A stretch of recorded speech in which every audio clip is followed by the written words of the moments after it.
My brother posted it in the family group chat for everyone to see. Don't come to my engagement party. You'll embarrass me in front of her entire family. Mom spammed 4 heart reactions. Dad dropped a laughing emoji. I was in the middle of a 6-hour white ink session, needle buzzing against skin, when the message lit up my second phone.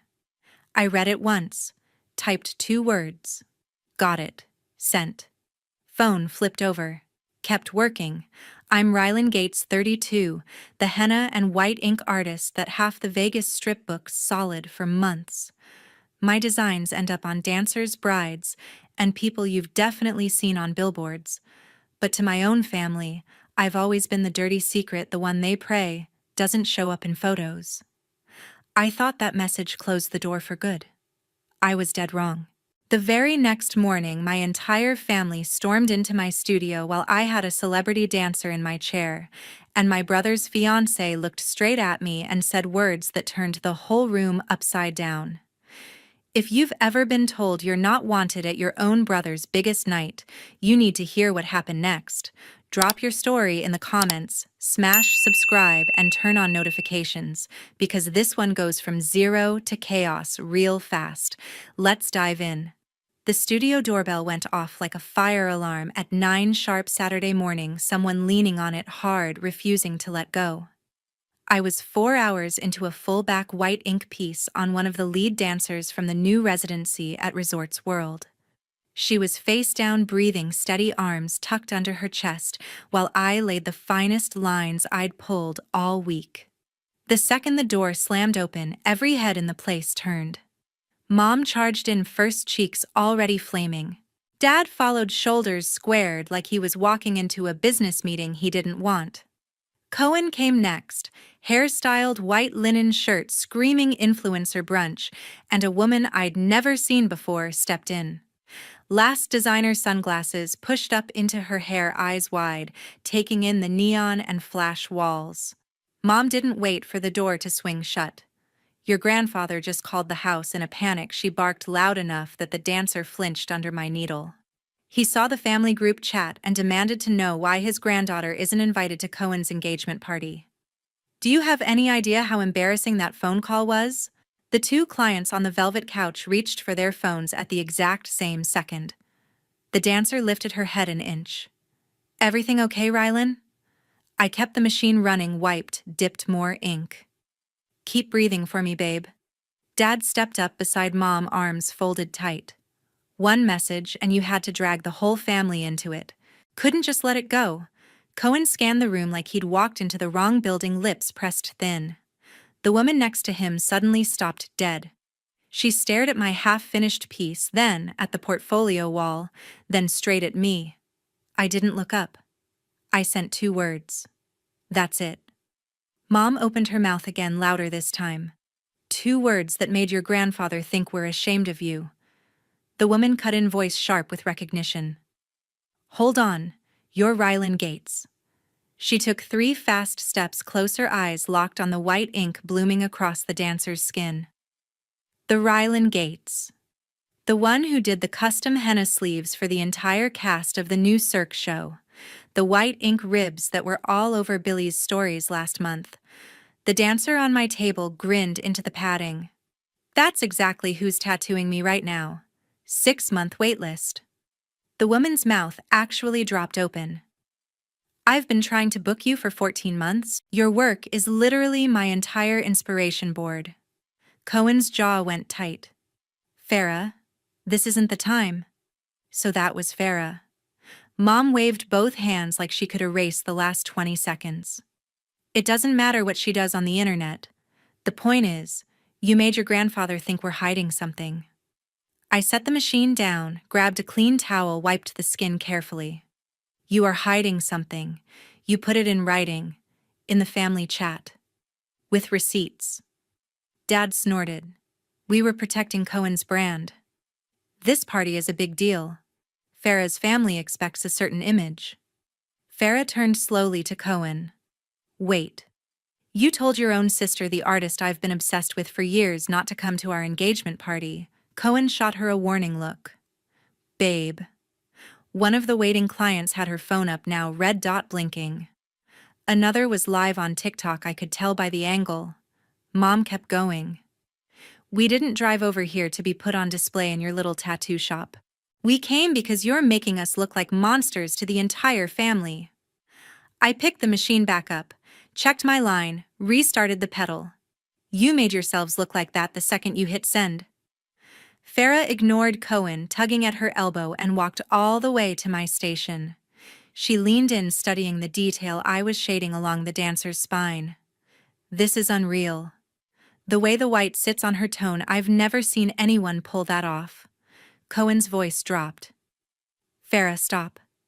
She straightened, looked him dead in the eye. Did you know who she was this whole time? He hesitated. 1 second, 2. The room went completely silent except for the low buzz of my coil and the soft click of phone shutters. Farah's gaze flicked back to me, something shifting fast behind her eyes. Mom started talking again, words piling on top of each other, but they blurred into background noise. Dad tried to cut in. Cohen stood frozen.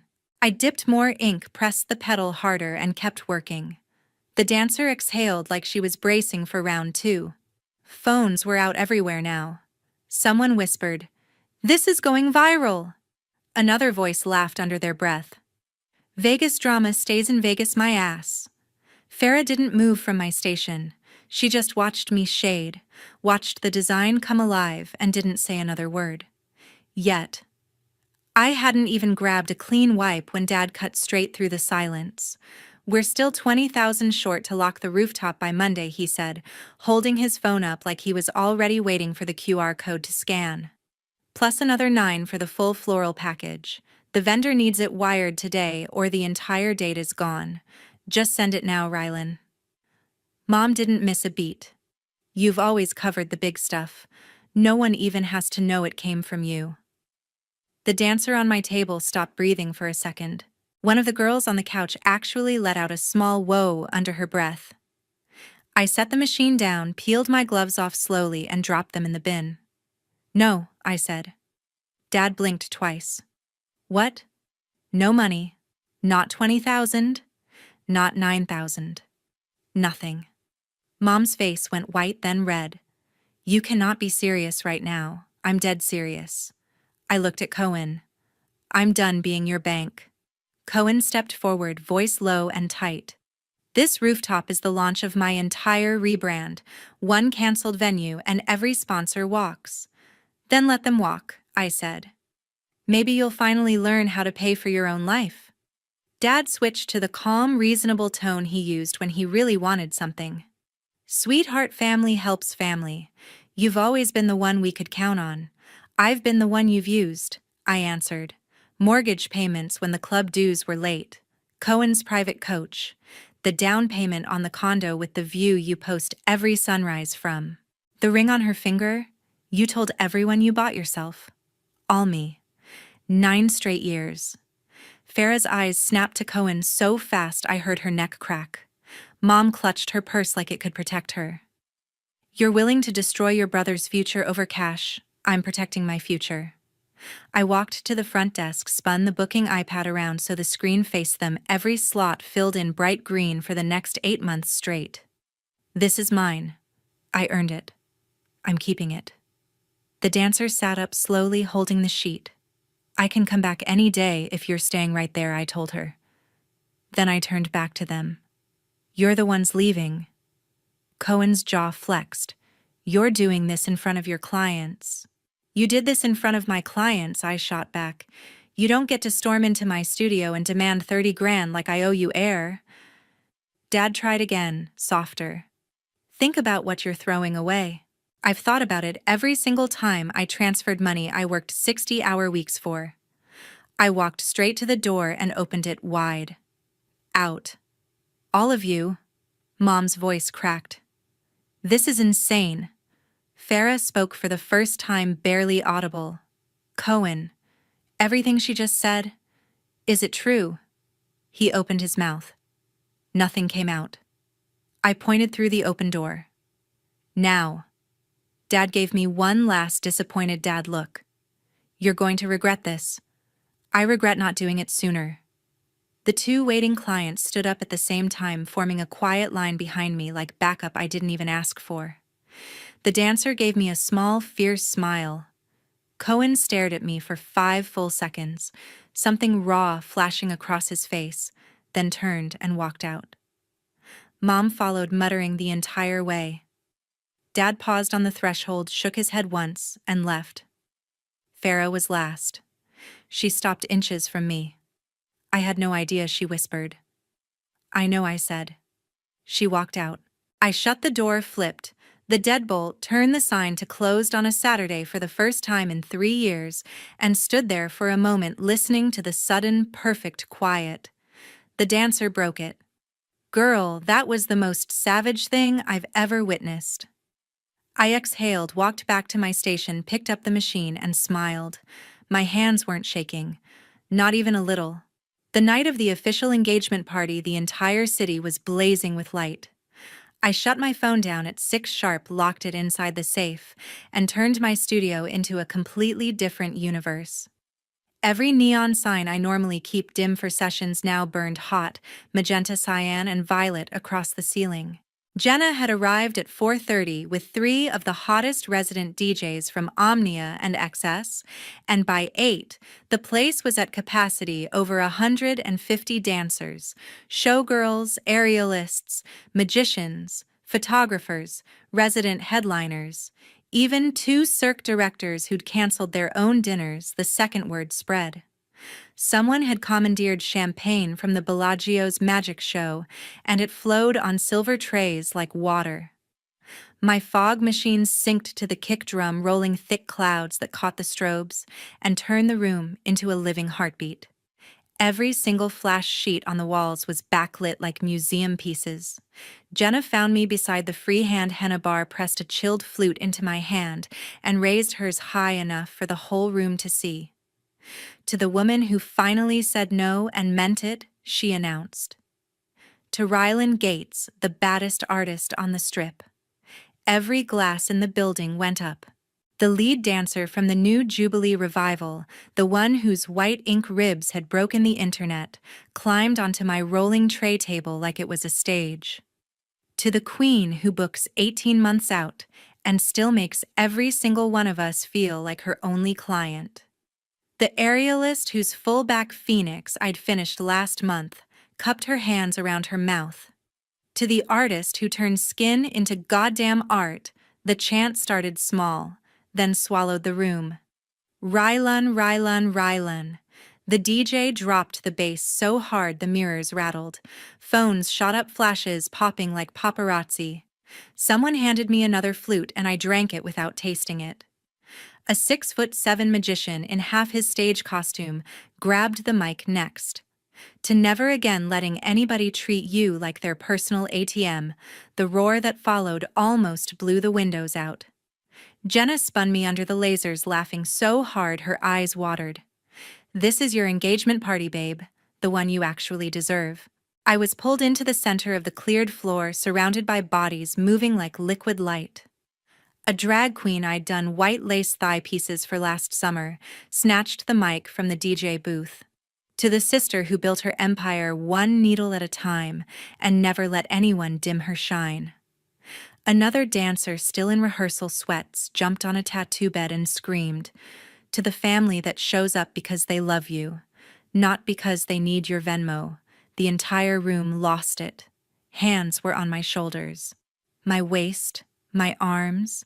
People I'd worked on for years, people I'd only met tonight, all of them grinning like we'd known each other forever. Someone draped a crown made of LED wire over my hair. Someone else slipped a fresh bottle into my hand. The headliner, whose 40-hour back piece had trended globally, wrapped her arms around me from behind. We've got you, Rylan. Tonight and every night. Another voice cut through the noise, golden child, who, the laughter that exploded was pure, reckless joy.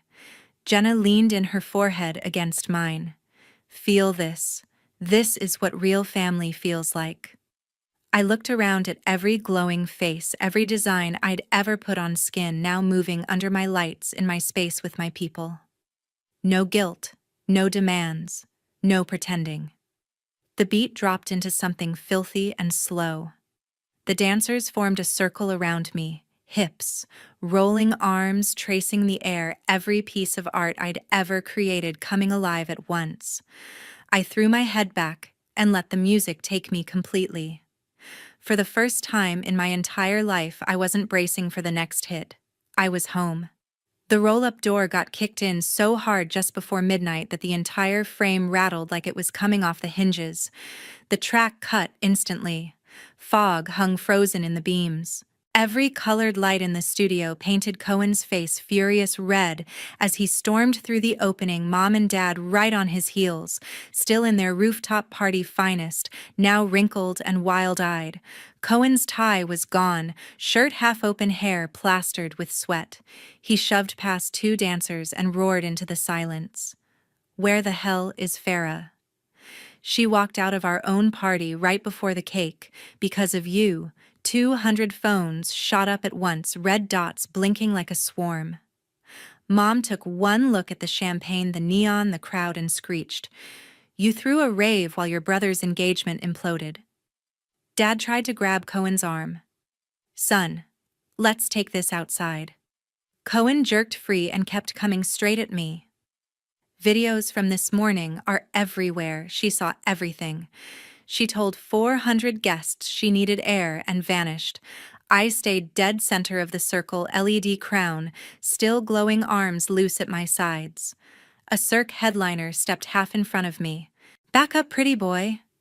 A 6-foot drag queen in platform boots folded her arms. "You're interrupting a celebration, sweetheart." Cohen didn't even glance at them.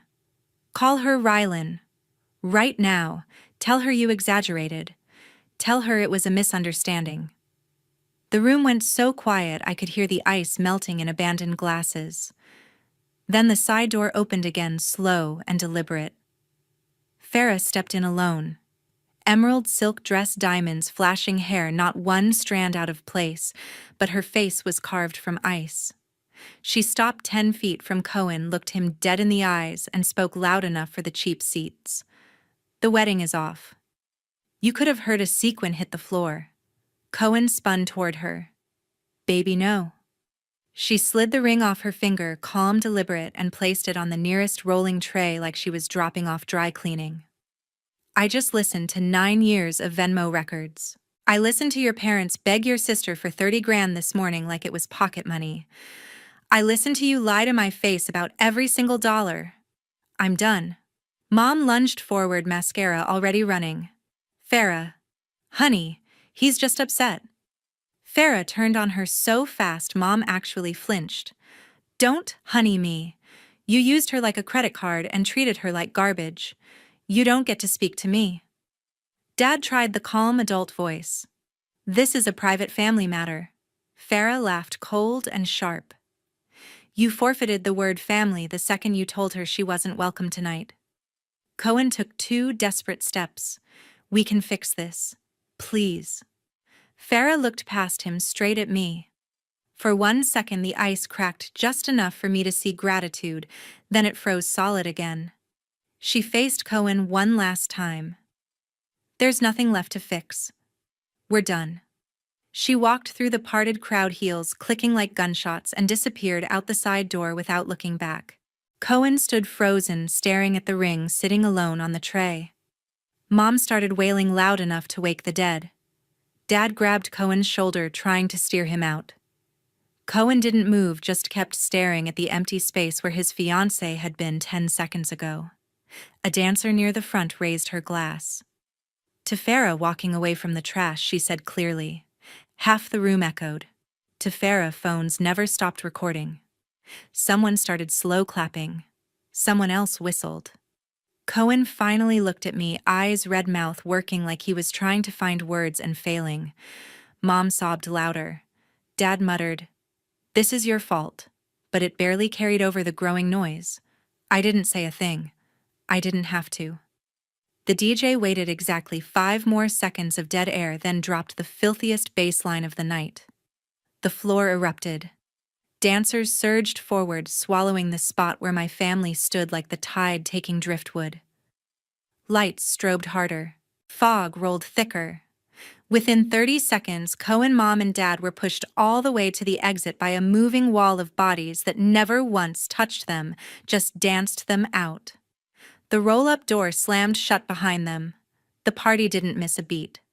I walked straight to the front desk, yanked open the locked bottom drawer, and pulled out the thick black binder I had waited 9 years to open in public. 487 pages of Zelle and Venmo screenshots printed in color, tabbed by year, every single transfer highlighted in neon yellow. I carried it like it weighed nothing and dropped it on the rolling tray right next to Farah's discarded engagement ring. The ring rolled once and stopped against the spine. Farah hadn't reached the exit yet. She turned, saw the binder, and froze. I grabbed the wireless mic from the DJ, clicked it live, and held it out to her. "Read the highlights," I said. Out loud. She stared at me for one heartbeat, then took the mic. Farah flipped to the first tab and started, voice steady and clear. September 2016, $42,000. Cohen freshman year tuition and housing. May 2017, $15,000. Personal training certification plus, first private coach retainer. January 2019, $28,000. 20% down payment unit, Tunisven04 The Ogden. Monthly recurring $2,000. Gym membership supplements, meal prep. She turned the page. July 2020, $19,000. Full camera and lighting rig for YouTube relaunch. February 2021, $22,000. Final balance on 4.2-carat emerald cut diamond ring. November 2022, $12,000. Brand trip to Maldives business class plus villa. April 2024, $10,000. Non-refundable deposit rooftop venue tonight. She flipped faster. Last month, $9,000. Custom wardrobe styling for engagement shoot. 2 weeks ago, $7,000. Floral and decor deposit. Yesterday morning, $20,000 attempted. Declined. Gasps and low whistles rolled through the crowd. Phones zoomed in so close I could see the reflection of the pages in 100 lenses. Farah's voice never wavered.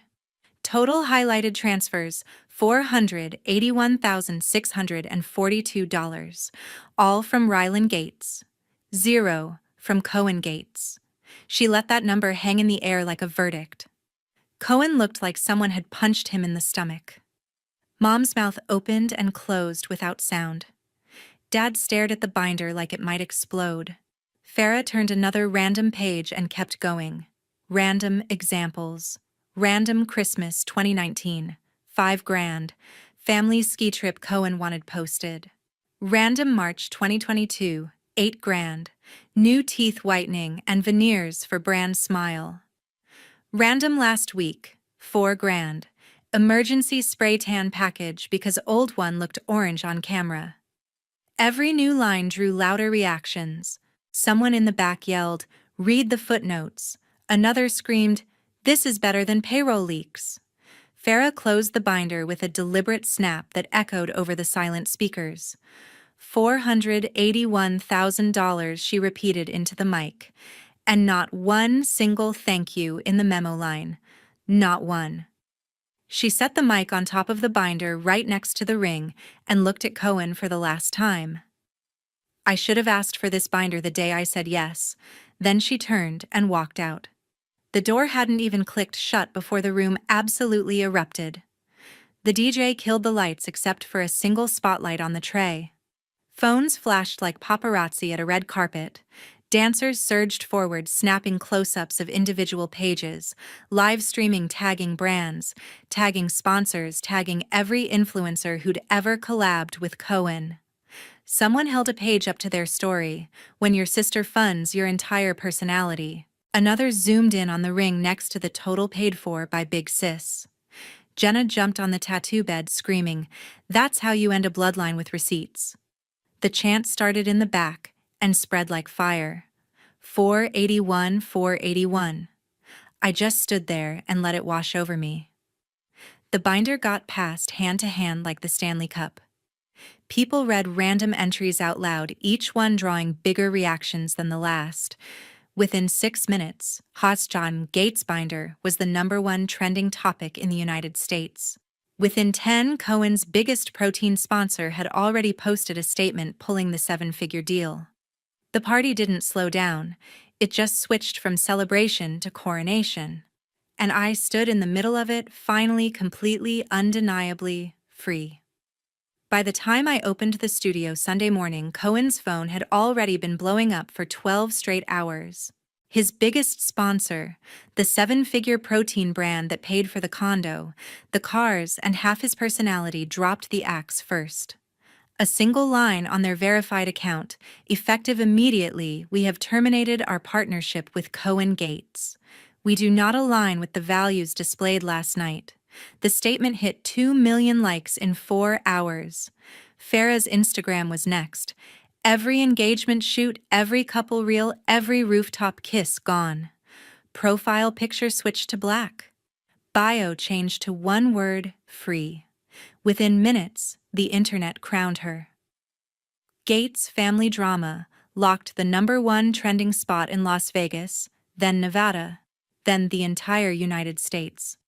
Clips of Farrah reading the binder racked up 60 million views before lunch. Slow-motion edits of the ring hitting the tray became the most used sound on TikTok overnight. Cohen's follower count started free-falling in real time, 10,000 gone in an hour, 50,000 by noon. Brands he'd been teasing collabs with posted vague, excited for future projects, captions that everyone knew meant they were running. Mom's Country Club WhatsApp group lit up like a Christmas tree, then went dead. One by one, the little green checkmarks disappeared. The women who used to beg her for tea times at the private course started leaving the chat without a word. Dad opened his phone at brunch and watched his own follower count built on years of family man posts drop by the thousands every time he refreshed. A former sorority sister of Farrah's posted a side-by-side the engagement announcement versus the binder total. It hit 100 million views. Local news picked it up. National gossip accounts ran it. A morning show in LA already booked a psychologist to break down toxic family dynamics using last night's footage. Cohen tried damage control. A Notes app apology that got ratioed into oblivion. A tearful story claiming context was edited out. Every reply was a screenshot of a different transfer. By 3 in the afternoon, his manager stopped answering calls. By 5, the condo building's Instagram quietly deleted every post that had ever tagged him. By 7, the country club removed Mom and Dad from the member directory pending review. I sat on my couch with Jenna, feet up, watching it all burn in real time while eating takeout ramen. Jenna kept refreshing the trends. They're calling it the fastest public cancellation in Vegas history. I shrugged. 9 years in the making. Another notification pinged. Farrah posted one news story, a single photo of the empty ring box in the trash captioned receipts attached. The internet lost its mind all over again. Cohen's last public move was a single tweet at 2:13 a.m. Family is complicated. It got quote tweeted by every major outlet with the binder pages underneath. I turned my phone off, poured the last of the broth, and went to bed. For the first time in almost a decade, no one needed anything from me, and no one ever would again. 1 year later, grand opening day of the new Studio Dead Center on the Las Vegas Strip.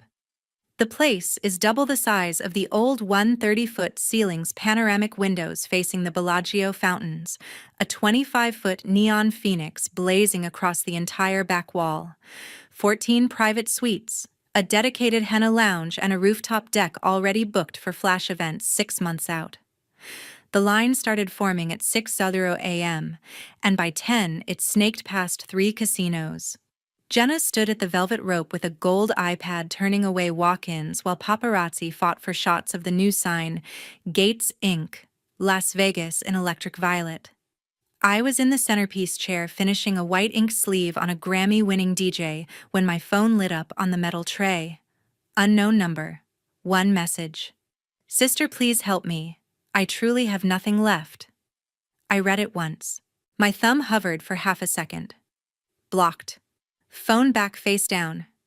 I hit the master switch on the wall. The phoenix ignited in waves of magenta and cyan, flooding the entire strip-visible studio in color. The crowd outside lost their minds. Cameras flashed like lightning. The DJ under my needle looked up and laughed. "That sign is straight fire. You haven't seen it at night yet," I said, dipping fresh ink. Doors officially opened at noon. By 12:07, we were sold out for the next 16 months. Deposits poured in faster than the system could refresh. Champagne corks flew. The rooftop DJ dropped the opening track, and the building shook. Farah slipped past security at 2:30, sunglasses on, grin, wide arms open. I met her halfway, and we hugged like we'd been friends for decades. "You did it?" she whispered. "We did it," I corrected. We took one photo under the phoenix, posted it, and watched the likes hit 1 million in 6 minutes. By 4, the local news helicopter circled overhead for the evening segment. By 6, the digital billboard across the street flipped to the new campaign, "My face, the phoenix," the line, built from scratch. Never borrowed. By 9, I was still tattooing hands, rock-steady music, pulsing every suite, packed with clients who chose me because they wanted the best, not because they needed a bailout. No frantic calls, no guilt trips, no last-second Venmo requests. Just the clean hum of the machine, the glow of fresh white ink on skin, and the sound of my name being chanted by people who actually meant it. I wiped the final line, held up the mirror. The client stared, eyes glassy. "It's the most beautiful thing I've ever seen." I smiled, snapped off my black gloves, and looked around at the empire I built on my own talent, my own terms, my own money. Cohen's pathetic message was already erased from the universe. I killed the station light, cranked the main neons one notch brighter, and called the next name on the list. The phoenix burned hotter than the desert sun, and I never looked back once.